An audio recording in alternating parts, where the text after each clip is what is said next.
એક મુખ્યમંત્રીને મળવા માટે પણ સાહેબ લાયકાત જોઈએ. અને આપણે એમ કહીએ છીએ ભગવાન છે થામો કેમ નથી? આપણે બાપુજી નો કરશે. આપણી ફરિયાદો છે તો કેમ નથી? આપણા જાણે આપણે સંચાલન કરતા હોય એવી વાત કરી. બોલો આ દુઃખ કેમ આપે? અરે ભાઈ એની મરજી. તું કેટલા દુઃખ આપસ ઈ તું સંચાલન કર્યું કોઈ દી નહીં. ઈ એનું બ્રહ્માંડ છે, ભલામણ છે, એને ચલાવવાનું હોય. અરે એ વાત છોડો ને, મુખ્યમંત્રી બનવાનું છોડો ને, અમુક મોટી કંપનીની અંદર કામ કરતા હોય ને એ બિચારા કારીગરો એના શેઠને ન જોયું. શું કામ? સામર્થ્ય નથી. કળિયુગની અંદર તમારે શાંતિ જોતી હોય તો કૃષ્ણનું ભજન કરવું પડે. પ્રભુપાદને એક વ્યક્તિએ પ્રશ્ન કર્યો કે તમે આખી જિંદગી કૃષ્ણ કૃષ્ણ કૃષ્ણ કૃષ્ણ કરો છો અને મરતી વખતે જો તમને ખબર પડી કે કૃષ્ણ ભગવાન નથી તો કે મારું તો છોડ, હું તો ભગવાન કૃષ્ણનું ભજન કરું છું, એમની માળા કરું છું, હું મસ્ત છું અને મારી યારે જેટલા પણ છે એ બધા આનંદમાં છે, મારું છોડી દે. પણ મરતી વખતે જો તને ખબર પડી કે ભગવાન કૃષ્ણ છે એ જ ભગવાન છે તો શું થાય? આટલી વસ્તુ ખાલી શીલ પ્રભુપાદને સમજાણી અને આ જ વસ્તુ એણે મગજની અંદર સેટ કરી, હૃદયમાં સ્થાપિત કરી અને વિશ્વભરમાં પ્રચાર કર્યો અને સાર્થક થઈ ગયો. ભલા માણસ, અત્યારે આપણે ધર્મની વ્યાખ્યા આપણી કઈ કઈ ટાઈપની છે? ફેશન આપણે જેને કહી શકાય, જેની અંદર કોઈ તત્વજ્ઞાન ન હોય, માત્ર ભાવુકતા હોય. અમે ભલા માણસ ભગવાન કૃષ્ણ તો આપણા ભગવાન છે, આપણે કોકની ઘરે જતા ભગવાન બધું ઠીક કરે, ભલા માણસ એવું કંઈ માનતા ન હોય, ખાલી ભગવાન ભગવાન કરે, આવું કાંઈ હોય નહીં. આ પ્રકારના માણસો છે એને ગમે એમ કે આ કૃષ્ણ ભગવાન, અરે ઈ કૃષ્ણ, ઈ કૃષ્ણ, ઈ લોજિક વાળું કાંઈ કામ નહીં, માત્ર ભાવુકતા. હું ને તમે જોઈએ છીએ કે જ્યારે ગણપતિની સ્થાપના કરી 10મા દિવસે એનું વિસર્જન કરીએ છીએ, બરાબર, એમાં 50% પીધેલા હોય છે. આ ધર્મ છે આપણો? આ ધર્મ છે? નો પધરાવા જાઓ ને, એમનેમ રાખો, ગણપતિ રાજી થઈ જાય, પધરાવાની જરૂર નથી. પણ તમે દારૂ પીને ન જાઓ અને બહુ પીવાનું મન થતું હોય, હાલતું જ ન હોય, સમજો કે તમારે કોઈનું માનવું જ નથી તો કોઈ ખૂણામાં બેહીને પીવાનું, ગણપતિની સામે હું કામ દારૂ પીવું? બીજી એક વ્યાખ્યા છે, પરંપરામાં આવતા હોય કે અમે આ માતાજીને માની છીએ, આ ભગવાનને માની છીએ, તમારે એને માનવાનું, એમ હાલે. આ પ્રકારના તત્વજ્ઞાન ન હોય, બાપા માનતા એટલે અમે માની, પણ કોઈ લોજિક નહીં. અમારી અંગત વાત છે, અમારા ગામડે કુટુંબની અંદર હવન હતો.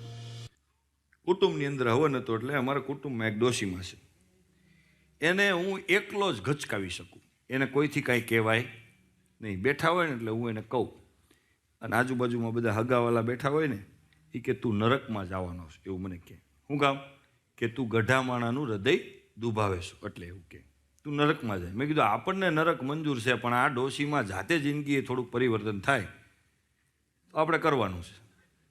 પરિવર્તન તો ન થાય. તમે સમજો કે કોઈ માણસ સૂતો હોય એને તમે જગાડી શકો, સૂતો હોય એને જગાડી શકો, પણ હુવાનું નાટક કરતો હોય એને કેમ જગાડવું?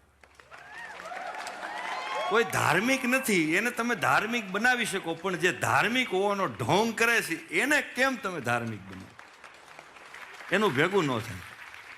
જે ગઈઢિયા વૈયા ગયા હોય ને એ ડોશીમાં પૈંડમાં આવ્યા, સોરી ફણકી આવી. આપણે આ બધી વસ્તુ નજરે જોયેલી ને આપણે આને સત્ય, કારણ કે આત્મા છે તો એ બધી વસ્તુ હોય જ, કાંઈ બહુ નવાઈની વાત નથી. જરીક ફણકી આપીને જે સારા કાર્યમાં હાજરી આપીને એ નીકળી ગયા. આ પાછું મને સ્પષ્ટ દેખાય, કારણ કે આટલો અભ્યાસ હોય એટલે આપણે એટલું તો અનુભવ કરી. હવે ફણકી તો નીકળી ગઈ, પણ એણે ફણકી ચાલુ રાખી. 65 વર્ષની ઉંમર. તમે જુઓ, કોઈ સામાન્ય વ્યક્તિ નાટક કરે તો આપણને કબૂલ થાય, પણ 65 વર્ષની ડોશી, એટલે મને ખબર પડી ગઈ આ ખેલ કરે છે. એટલે મેં ઓલા ગોરદાદાને કીધું, બરાબર, મેં તમે કાંઈ કહી ન શકો, એ કે કુટુંબ તમારું અમારે શું કહેવું? એટલે પછી મેં કીધું મારી કોણ, હું તમારે જોઈ છે બોલો, હું ઈચ્છા છે બોલો. તો મારું બાવડું પકડીને, હાવ સત્ય વાત આવી, હું વાત કરું નહીં, આ તો મોજમાં આવી ગયો એટલે કહું, મારું બાવડું પકડીને મને કીધું, અરે તારા લીધે જ આખા કુટુંબમાં અશાંતિ છે કે એમ કરીને મને કકલાવા મળ્યા, ધૂણતા ધૂણતા. મેં હાથ ખેંચી લીધો. હા, ઘટના મારી યારે બનીને એ દિવસથી ડોશીને સમજાવવાનું બંધ. મેં કીધું આ નહીં સુધરે, મને બગાડશે.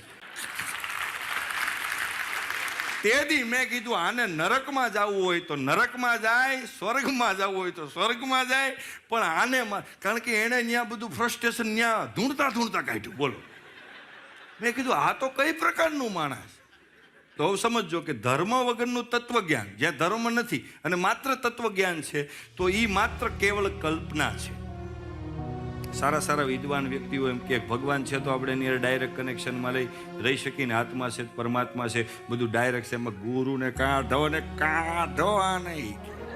આવું કે ટોપ ઉપર પહોંચી ગયેલા વ્યક્તિઓ, મેં યુટ્યુબમાં વિડીયો, અરે IPS ને ભણાવનારા વ્યક્તિઓ, હાલો ને એક હિન્દીમાં સર છે, એ વાત કરતા હતી, ગુરુ की क्या जरूरत है, ભગવાન હે તો સીધે અમારે સંપર્કમાં. અરે ભાઈ તારી ઓકાત નથી, સીધો સંપર્કમાં જે વાત કરી કંપનીના માલિકને નથી મળી શકતા, આપણું એટલું સામર્થ્ય નથી. માટે ભગવાન અને આપણને જોડવાનું માધ્યમ ગુરુ બને છે, એની સિવાય કોઈ બની ન શકે, કારણ કે એનામાં સામર્થ્ય હોય છે એટલું. અને એક ગુરુ કેવા એની પણ વ્યાખ્યા, બધા પુસ્તકો છે છતાં પણ એક શિક્ષકની આપણે જરૂર પડે છે. આપણે કેમ ડાયરેક્ટ વાંચતા નથી, કારણ કે આપણને સમજાતું નથી. જે ફરવા ગયા હોય આપણે ગાઈડની જરૂર પડે છે.